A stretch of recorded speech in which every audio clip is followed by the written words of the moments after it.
El reino de la divina voluntad ya está en medio de las criaturas. Escucha la espiritualidad dictada a Luisa Picarreta por el especialista, el doctor Salvador Tomasini.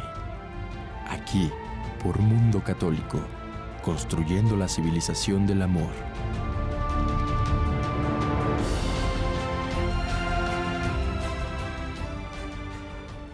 Gracias por estar con nosotros en este programa, el programa del Reino de la Divina Voluntad. Me encuentro con el especialista y titular, el doctor Salvador Tomasini. Gracias, doctor, por estar con nosotros. Sí, cómo no. Amigos, muy buenos días. Pues bien, hemos estado hablando de la profundidad de Jesucristo, de su interior, para conocer más a Jesús y poder vivir este reino de la Divina Voluntad. Y el día de hoy vamos a tratar varios temas, pero vamos a iniciar nuestro programa para hablar precisamente de por qué el amor de Dios nos necesita. ¿Qué es lo que Dios ve en nosotros y por qué le somos importantes? Vamos a empezar, doctor. ¿Qué nos dice al respecto? ¿Por qué el amor de Dios nos necesita? Sí, porque pues, si es Dios, a lo mejor no nos necesita, ¿no? Es Dios. Bueno, o sea, partamos de la definición que nos da San Juan de Dios. Nos dice que Dios es amor. Y el amor en Dios, o sea, no es un amor imperfecto, por lo tanto no es un sentimiento. ¿Por qué digo imperfecto? Porque el sentimiento es variable, sí. El sentimiento va, viene, nace, crece, muere, y por lo tanto eso en Dios no es compatible con su inmutabilidad. En Dios el amor es un acto y como acto único que es Dios es también totalmente invariable y es un acto de darse. Cuando Dios ama, se da. Nada más, ¿sí? Sí. Por lo tanto, Dios no tiene más que una sola opción, darse, pero darse a alguien que sea capaz de recibirlo y de recibirlo en totalidad. Dios no se puede dar a medias. Cuando el amor es como el humano, que lo basamos mucho en el sentimiento, entonces ponemos el dar, pero dar cosas mías, no darme yo. ¿Sí? Entonces damos, y en la medida que amamos, damos cada vez más, pero jamás nos podemos dar nosotros. Sí, tenemos esa limitación. O sea, podemos dar, pero darnos por completo nosotros es difícil, salvo la mamá, ¿no? Que se da a sí misma cuando tiene a su bebito. Pero tampoco se da completamente, porque en el momento que el bebito sale se rompe el ligue, sí. Y entonces ya cada uno tiene su propia individualidad, su propia personalidad, y la madre, por mucho que quiera, no puede darse al hijo. Le puede dar cosas, ¿sí? Sí. Le puede dar todo su amor, toda su atención, todo, pero no se puede dar ella. Y en Dios es darse totalmente. Sí. Por lo tanto, ¿qué necesita Dios? O sea, si Dios es amor, la función del amor es esa, darse, pero darse completo, no puede dividirse. Por lo tanto, necesita un ser que sea igual que Él para que lo pueda recibir en plenitud. ¿Y qué quiere decir igual que Él? Pues que sea divino. Esa es la única manera en que Dios podría darse plenamente. Y sobre todo, hay otra parte que es necesaria para que el amor esté totalmente satisfecho, que es ser correspondido. ¿Sí? Si un amor no es correspondido, definitivamente ese amor queda totalmente insatisfecho y queda a la mitad. ¿Y se muere? O sea, sufre. ¿Sí? Bueno, sufre y se muere, porque pues, qué tontería amar a quien no te ama.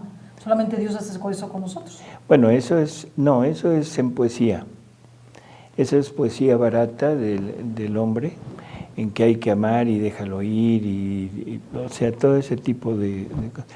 Pero que en realidad lo único que estamos diciendo es la frustración que traemos dentro por no poder tener ese amor totalmente completo y que estamos basando ese amor en la volubilidad de la voluntad humana.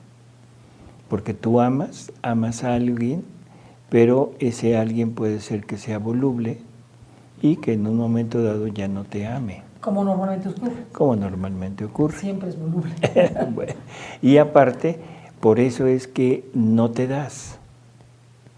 Si te dieras, lo que pasaría es que morirías en el momento que la otra persona dijera, ya no te amo, ahora, ¿cómo quedas? No, destrozado. Y es lo que normalmente pasa. simplemente morirías porque ya no puedes recuperarte. No sé. Qué fuerte. Por lo tanto, Dios es amor, y ese amor requiere forzosamente ser un amor total, completo.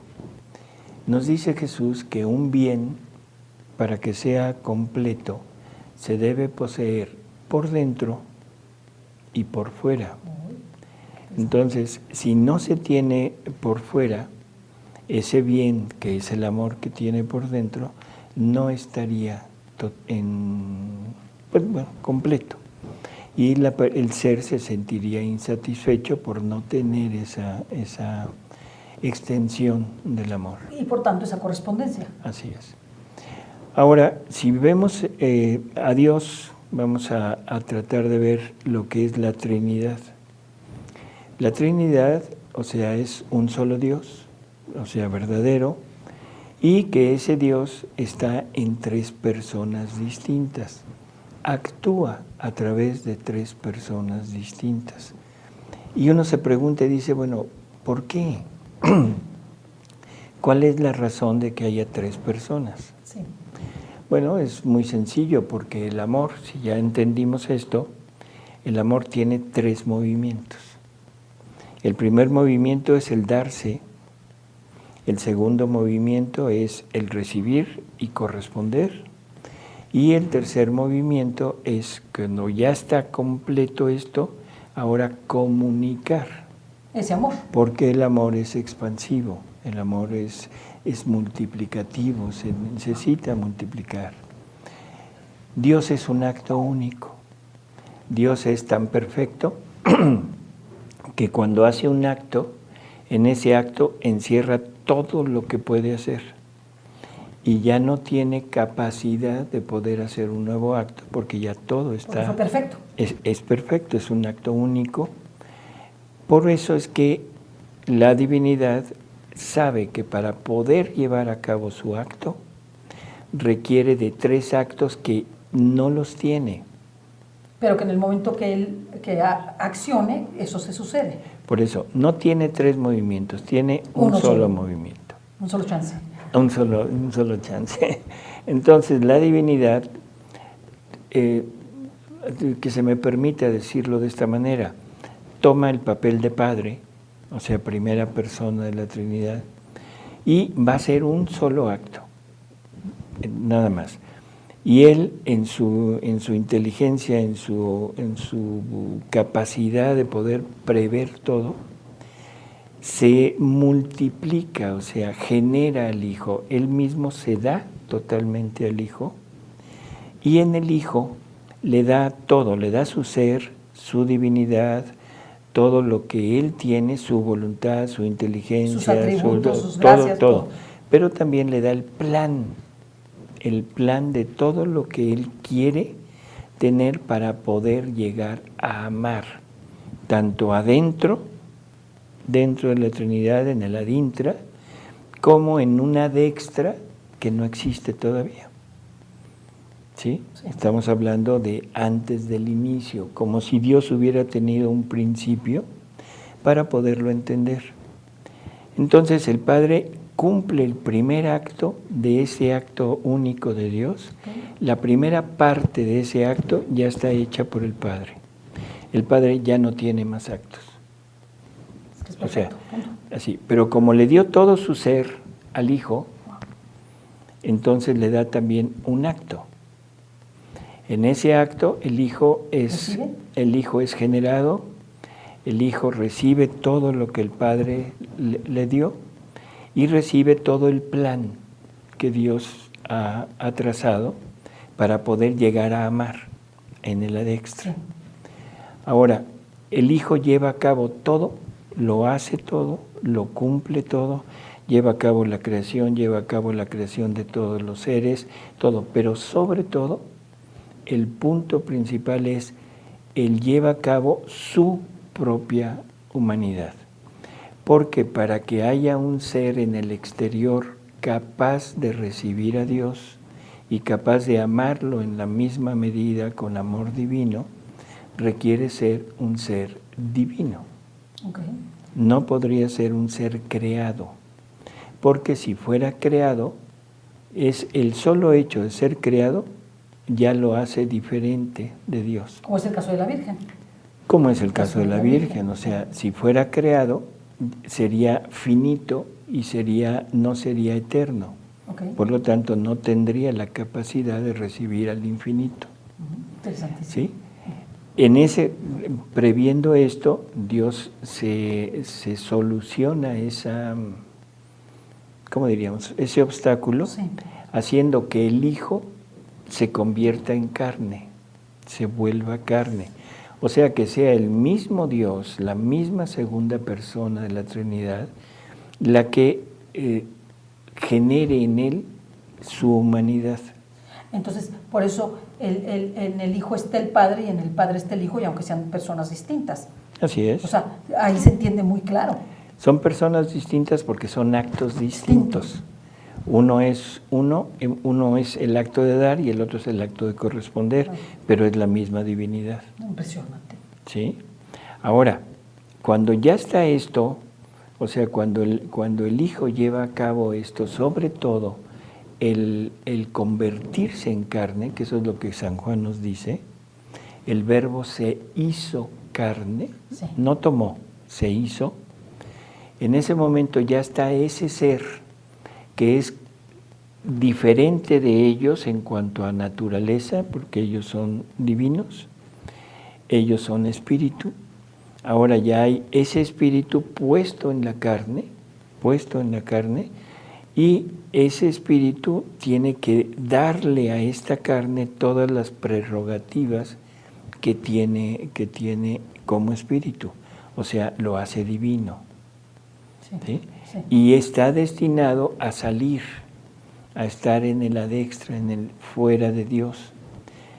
Aunque esto es un modo de decir, porque si entendemos lo que San Pablo nos dice, que refiriéndose a Jesús nos dice que en Él fueron creadas todas las cosas, que Él es el primogénito, que en Él fueron creado todo, que en Él somos, que en Él vivimos. Que por Él fueron hechas todas las cosas. Que por además. Él fueron hechas todas las cosas. Entonces entendemos que la adextra de Dios es Jesús. No, es algo extraordinario. O sea, el adextra no es que esté fuera de, porque fuera de Dios no hay nada. Es su adextra. Es su adextra, pero que está en el adintra. Sí, está en el adintra. Pero es el adextra. Sería el órgano, por hablar de una manera, actuante, sufriente, de contacto con nosotros, con su creación. En donde puede manifestar todo lo que Él es, lo puede manifestar, pero en forma ya material, Okay. en la creación. Ahora, esta humanidad que está formada, que está, no sé cómo decirlo, convertido el Verbo en carne. En materia. En materia. O sea, se dio materia. Uh-huh. O sea, se dio a sí mismo se dio a sí mismo haciéndose carne y haciéndose materia. Así para es. convivir con el hombre. Y para crear al hombre. Para crear al hombre. Y para que el hombre pudiera. A ver, no, vamos primero. La humanidad de Jesús, la humanidad del Verbo, es la destinada a recibir todo el amor de Dios, y que sí lo puede recibir porque es Dios mismo, o sea, es divino. Sí. Y puede pagarle a Dios en amor, pero en un amor exactamente igual, en amor divino, porque lo contiene por naturaleza. Cuando ya está esto, en ese momento que el Verbo corresponde y hace todo esto, en ese momento se forma prácticamente se completa el acto amoroso de la divinidad.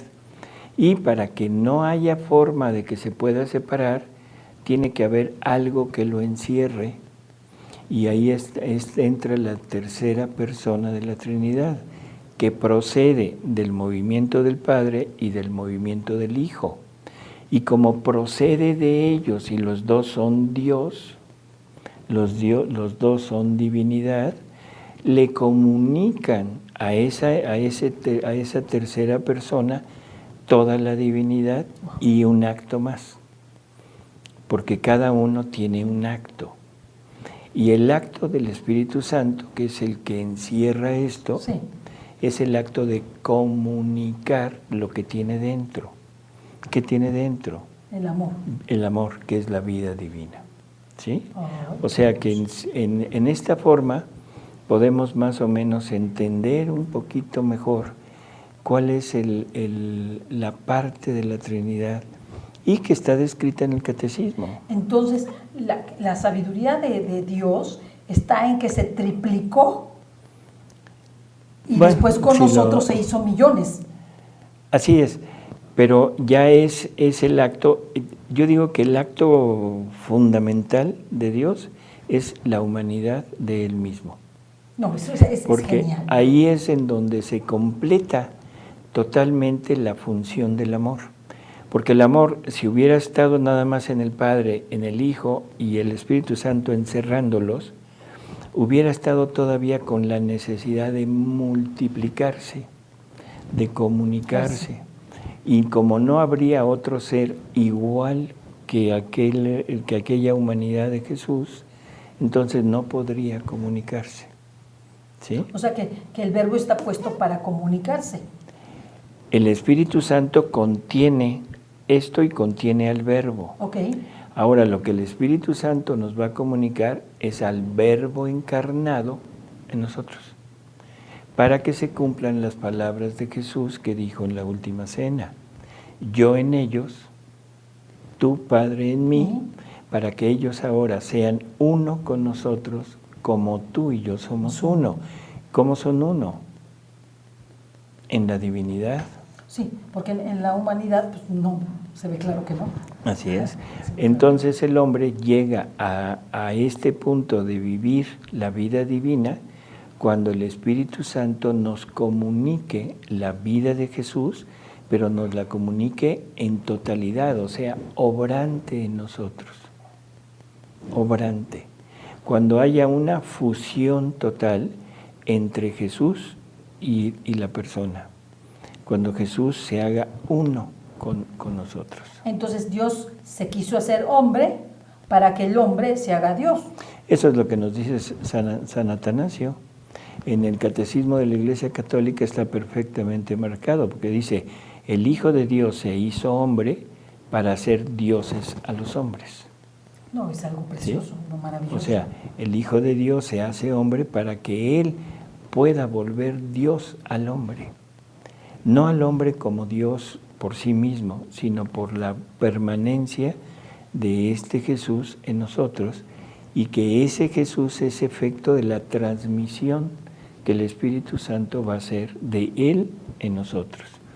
Y entonces sí entiendo perfectamente lo que dijo Jesús en la última cena. Dice: todavía tengo mucho que decirles. Ahorita ya está completa la redención. La salvación de ustedes ya está. El perdón del Padre ya está. Pero todavía tengo mucho que decirles, porque mi plan no es salvarlos. Bueno, salvarlos Sí, únicamente. Sí, lo que pasa es que ese fue el adicional. Eso es necesario para poder llevar a cabo, es el preparativo para el verdadero trabajo, que es el comunicarles la divinidad. Entonces, todavía tengo mucho que decirles, pero ahorita no pueden con ello.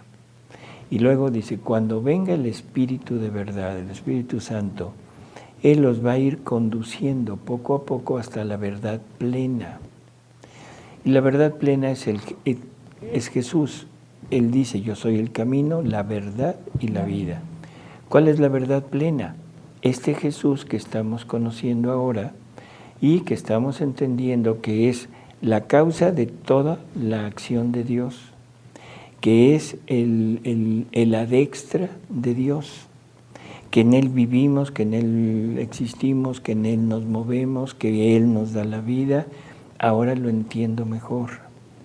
Ahora entiendo que Él tiene que venir a mí para estar totalmente en mí, fundido en mí, para llevar a cabo una vida juntos, y que la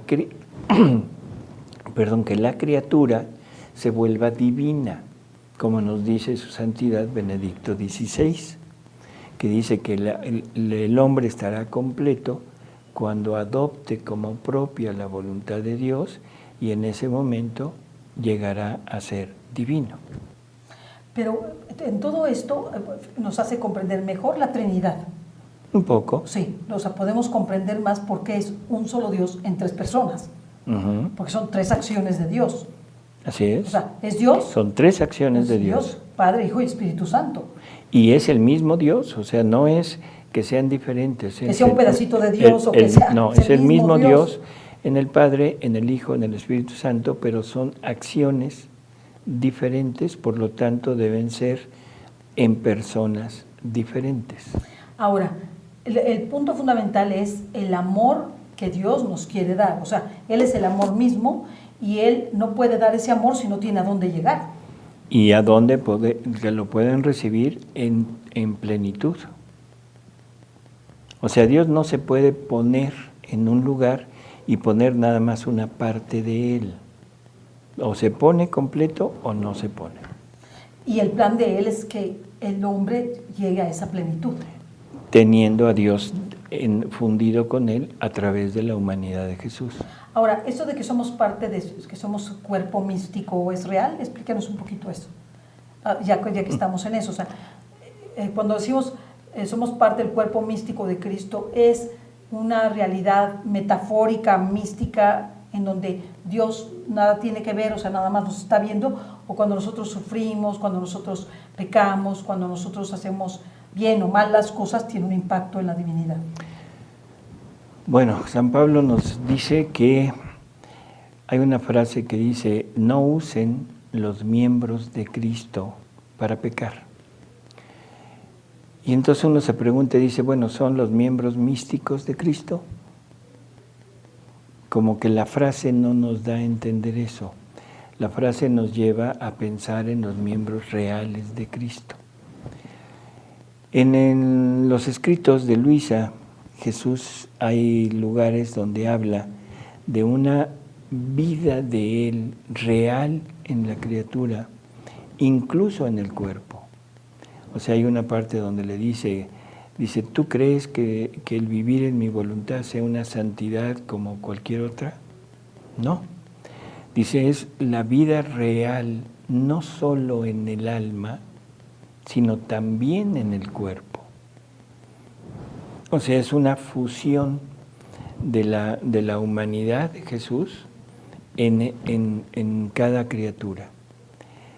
¿De qué manera? No sé, no te lo podría decir, pero las palabras de Jesús ahí están, así, tal cual, y sobre todo basándonos en la Escritura, o sea, San Pablo, en que nos habla de este llevar los miembros de Cristo al pecado.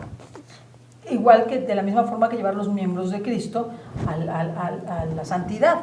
Si Jesús dice en su oración final al Padre, Padre, que sean uno como tú y yo somos uno, ¿qué significa que seamos uno?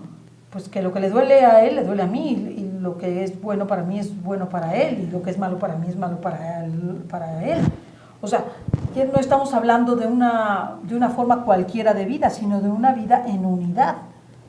Que esa es la expectativa y el mismo San Pablo dice que seamos todo en todos.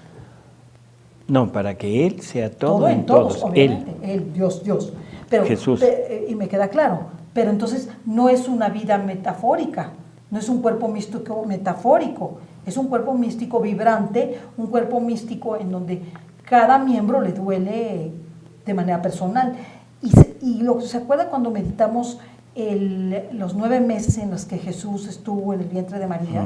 Él o sea, nos dijo a través de Luisa que Él sufría todas las vidas y todas las muertes de todos los seres humanos en el vientre de su mamá. Así es. ¿Qué quiere decir? Que lo que nosotros sufrimos lo sufre Jesús. Sí, o sea, Jesús toma nuestra vida. Hemos acostumbrado a entender que como que toma la culpa y paga la culpa. Es como alguien que se paga la cuenta. Bueno, que paga la cuenta o en un delito. Sí. Por proteger a alguien yo me echo la culpa y yo digo yo fui y entonces yo tengo que pagar la culpa. No es nada más así. O sea, Jesús para poder pagar y sobre todo rehacer al hombre, rehacerlo, tiene que sufrir en él todos los efectos de nuestros actos. ¿Qué quiere decir? Que si yo peco, vamos a poner un pecado, el que sea, él tiene que sentir en sí mismo la motivación del pecado. Tiene que sentir en sí mismo lo que la persona siente en el momento de estar pecando. Siente gusto, siente placer, siente lo que sienta, pero lo está sintiendo en su propia humanidad, que es una humanidad divina, y por lo tanto lo que está sintiendo no es nada más la sensación humana, sino es la muerte que se le está dando a la vida divina de él, la que tiene como propia, sí, y que está asumiendo la vida humana, que es totalmente separada de la divinidad, y en ese momento él está sufriendo, por un lado, el pecado, lo que yo estoy sintiendo, pero él está sufriendo una muerte a su propia divinidad por estar sintiendo el horror de mi acto humano. Y luego con su misma voluntad tiene que vencer eso y tiene que rehacer el acto y hacer un acto contrario para darle al Padre la gloria que yo debería de haber dado cuando estaba pecando. O sea, es Jesús quien tiene que vivir nuestra vida. No es nada más echarse la culpa, sino es tomar el acto humano puesto en él, mortificarlo en él, darle muerte en él, para que el Padre pueda verme a mí sin culpa. No sé si queda claro. Sí. ¿Sí? Por lo tanto, no es nada más... Es como tomar mi lugar. Tomar tu pecado. Sí, o sea, él lo cometió. Sí, como si él lo cometió. Él lo cometió. Y él se presenta ante el Padre. Por eso dice que se convirtió en pecado sin haber pecado. Pero todo el efecto del pecado, desde la sensación hasta el pago de la pena, la tiene que sufrir él. Por lo tanto, yo quedo limpio. No, es una cosa... Ese es el efecto del sacramento de la penitencia. Sí. O sea, se me aplica todo eso que Jesús hizo, se me aplica a mí y quedo limpio de pecado. Por eso Jesús ha externado muchas veces que una vez perdonado el pecado ya no existe. Lo que queda es la culpa. Lo que queda es la culpa o la pena, vamos a ponerle como la que pena. se entiende más, porque la culpa pues ya... La culpa se quita. Así, pero tienes una penalidad que tienes que sufrir Así como restitución de aquel pecado que cometiste, pero ya te lo perdonó, como si no lo hubieras cometido. Como si no lo hubieras cometido. Por eso le dice a Luisa, no pienses más en tus pecados. O sea, el pensar en tus pecados que ya fueron perdonados es desconfiar de mi perdón. Sí. Y es ofenderme y aparte es volverte a ensuciar en el pecado que cometiste. Ya no existen, no hay recuerdo en mí. O sea, él nos pone en el punto de que él no es, el perdón de él no es como el perdón nuestro. Porque el perdón nuestro es decir, te perdono, pero el recuerdo nunca se me va, no olvido. En el caso de él tiene el olvido porque él ya lo puso al nivel de cero. Y lo dejó en el sepulcro cuando él muere. Cuando él resucita, no resucita con lo mismo que dejó en el sepulcro. En el sepulcro se quedó nuestra vida. Y en la resurrección es la vida de todos, pero gloriosa. No, es una O sea, y eso es lo que él dice. De acuerdo, ya está aquí tu vida. Ahora, ¿quieres? Tómala, yo te la doy. Y eso es lo que San Pablo también... Y por eso podemos resucitar. Claro. Por eso nos dio la promesa de la resurrección. Porque vamos a resucitar en su resurrección. Vamos a tomar esa vida que resucitó de nosotros y la vamos a tener, pero ya sin la culpa, sin la mancha. Claro, es una vida gloriosa. Así es. Por eso San Pablo dice que si ya fuimos muertos en Jesús y enterrados en Jesús, y resucitados en Jesús, ahora vivamos vida de cielo.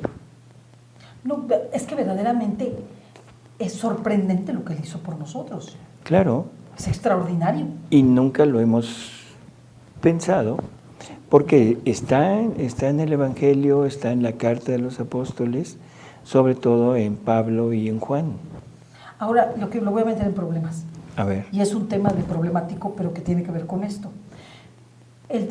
Jesús escogió a la humanidad para todo este plan. Digo, no Jesús, el Padre. Siempre se discute si hay más creación. Si hay más creación, dije que hable de los extraterrestres, olvídese de que sean extraterrestres. Yo siempre he dicho que los extraterrestres son terrestres. Bueno. Pero en la posibilidad de Dios, supongamos que hay otras creaciones. Estas mismas creaciones están redimidas por Cristo desde la tierra. Esto que acabas de decir sí. Implicaría sí. que si están redimidas, estuvieron en pecado. Okay. Yo aquí lo único que yo te podría decir es lo siguiente. Cuando Jesús habla, o sea, está diciendo las cosas muy puntuales. Claro. Y nos dice que el único modo, el único medio para llegar a Él es a través de su propia humanidad.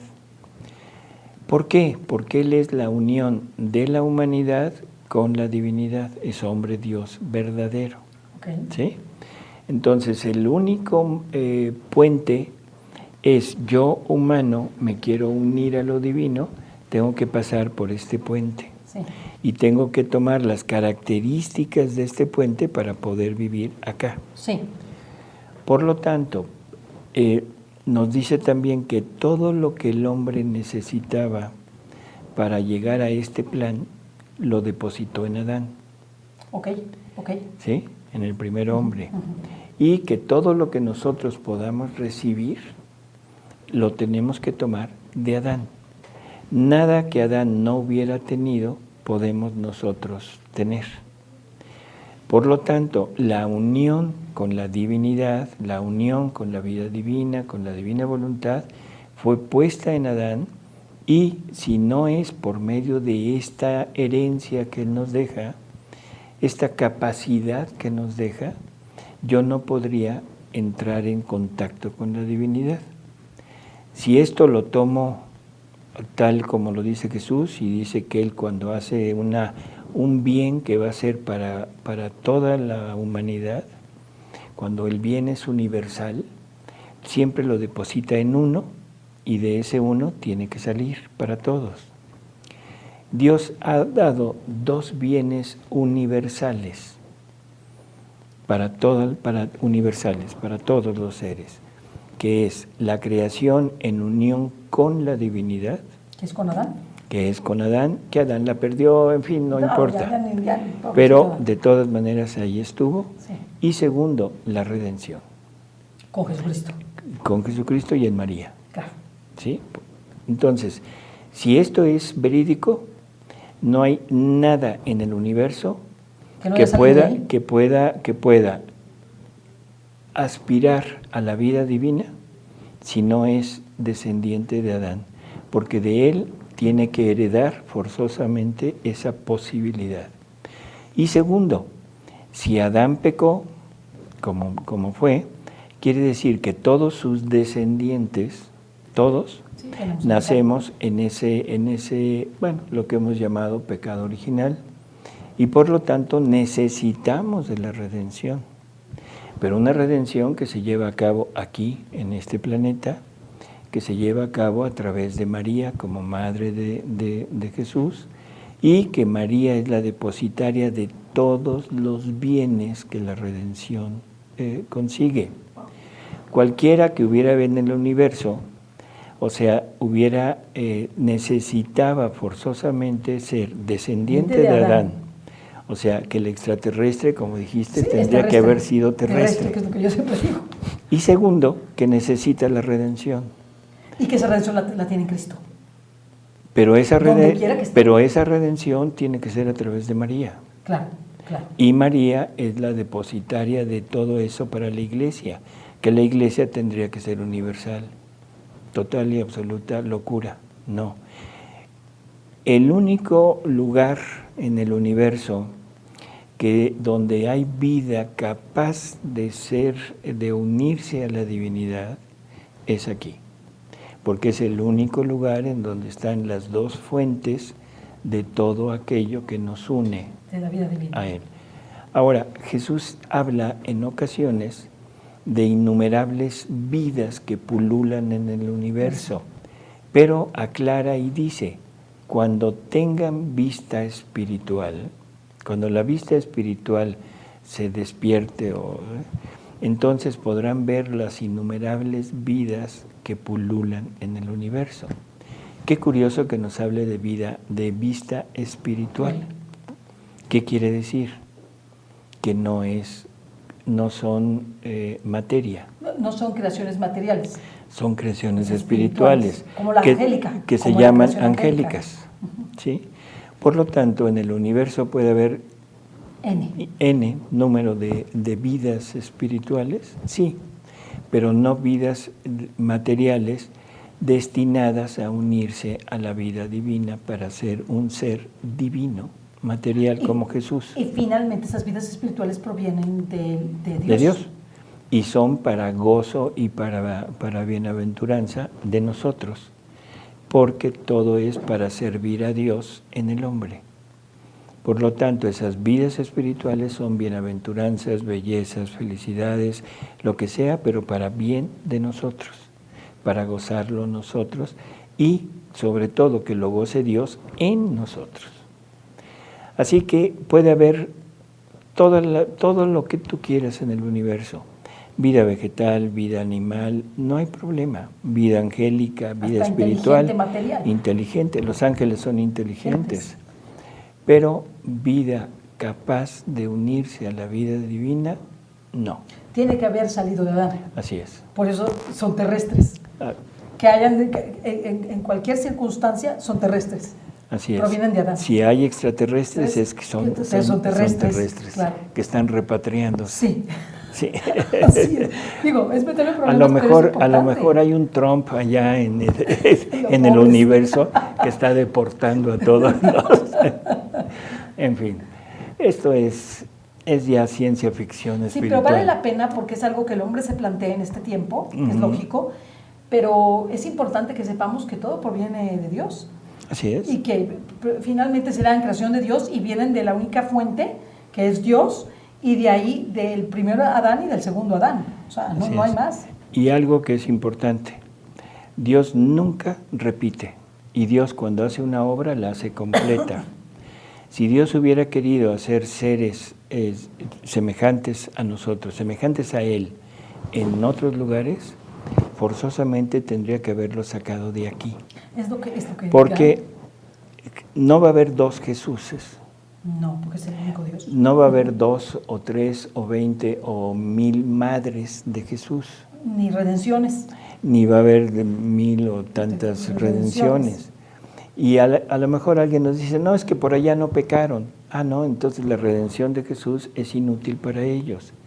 Y lo que Dios hace es un bien universal. Si por Él fueron hechas todas las cosas, por eso es universal. Y todo está en Él y todo es universal. Así que toda esa idea de seres fuera de aquí, iguales a nosotros, con la misma finalidad de nosotros, desde el punto de vista así estricto religioso, no. Vienen de aquí. Vienen de aquí. De aquí, como sea que hayan partido. Así es. Pero vienen de aquí. Y tampoco podríamos pensar que vienen de aquí, porque si vienen de aquí, necesitan de la redención. Y sería muy absurdo que Dios no les hubiera dado la posibilidad de tomar la redención. Sería muy absurdo que la Eucaristía nada más estuviera para los de aquí y para los de allá no. Pero si la despreciaron, No, quién porque sabe. pecaron, porque pecaron es Por eso, pecaron porque heredaron el pecado, claro. heredaron la Y concupiscencia no se quisieron enmendar. y no heredaron el conocimiento. Porque todo empieza a través de, prácticamente el conocimiento de Dios, empieza ¿dónde? ¿O cuándo? Pues aquí, No, pero ¿cuándo? no sé, doctor, con Adán. Bueno, en Adán, pero Sí. Adán se A pierde, partir de Jesucristo. llega A el partir de diluvio, Jesucristo. llega el diluvio, se extermina toda Sí. la humanidad Sí, y empieza el conocimiento de Dios, así aunque sea muy poquito, en Noé. sí, sí. ¿Sí? Ok. De ahí se viene poco, o sea, va extendiéndose ese conocimiento y la aparición, el parteaguas, es Abraham. Porque es cuando Dios interviene ya directamente en la humanidad para formar su propio pueblo, Claro. para ir preparando la venida de Jesús. Pero sabemos que de ahí en adelante no ha habido vuelos espaciales para irse a otros lugares a llevarles la redención. ¿De acuerdo? Sí. Yo creo que es, desde mi punto de vista, esto es idea mía, totalmente rebatible y criticable, pero yo pienso que todo eso es locura. Es Y afán simplemente de complicarnos la vida, afán de hacer fantasías, cuando que la verdadera actividad mental que deberíamos de tener es en saber si realmente necesito o no necesito a Dios en mi vida. Claro, o sea, todo esto es simplemente para satisfacer una necesidad como de resolver algo que está en el ambiente, que nosotros en los medios de comunicación, en muchos lados, escuchamos esto y no encontramos una respuesta. Y realmente es importante encontrar una respuesta. Lo que sí es muy importante es que partió de aquí. O sea, sea lo que sea, partió del origen, y el origen somos nosotros. Exacto. Pero sí entender que esto que estás diciendo implicaría que la humanidad salió fuera. Sí, hizo algo, que salió algo, o sea, que está fuera de mi control y que realmente lo y esto es algo que ni siquiera podemos abarcarlo, cuando menos ahorita, ni desde el punto de vista filosófico, ni desde el punto de vista teológico, ni desde el punto de vista científico. No tenemos capacidad de saber, primero, si hubo o no hubo una ciencia o tecnología capaz de sacar al ser humano de la Tierra para llevarlo a otros lugares. Y segundo, no sabemos ni tenemos la menor idea de si Dios pudo haber llevado todo este acervo de dones, de gracias, de salvación, de perdón, de todo, a otros lugares. Aunque aquí se mató a todos los de National Geographic y de History Channel, se los echó. Bueno, pero esos canales son canales simplemente, ¿cómo diríamos? Son comerciales, pero son oportunistas. Claro, pero es importante. Se valen del morbo del humano para meter ideas, igual que todo lo que está pasando ahorita de películas, de series, de televisión, de zombies y todo, puros cuentos. Sí, desde luego que lo son. Pero a mí me interesaba mucho centrarnos en el punto de que todo parte de Jesucristo. Así es. O sea, centrarme en el punto porque hay personas que piensan muy distinto de nosotros, ¿no? Sí, y es válido, ¿no? Y es válido, y a mí me gusta cuando ellos manifiestan esto, como centrarlos, que por Jesucristo fueron hechas todas las cosas, y que haya lo que haya más allá, todo que recae en Él. Exactamente, ignoremos la forma o cómo sucedió, finalmente Jesucristo es el centro y eso no pierde su importancia. Así es. Porque como usted decía, entonces, ¿cómo sucedió aquello? ¿Cómo lo redimieron? Entonces ya Jesucristo se diluye, ¿no? En una verdad a medias, ¿verdad? Y lo que es importante es como centrar a Jesucristo en el punto fundamental de la historia, de la creación. Que es el centro de todas las cosas. Eso es lo que es muy importante. Así es. Gracias, doctor. No hay otra posibilidad de no sé cómo decir, de entender esto. Y esto me lleva simplemente a una conclusión. Las verdades reveladas son el fundamento de toda nuestra fe. La fe se basa en el conocimiento. Y el conocimiento se basa en toda la revelación que Dios ha hecho de sí mismo. Así es.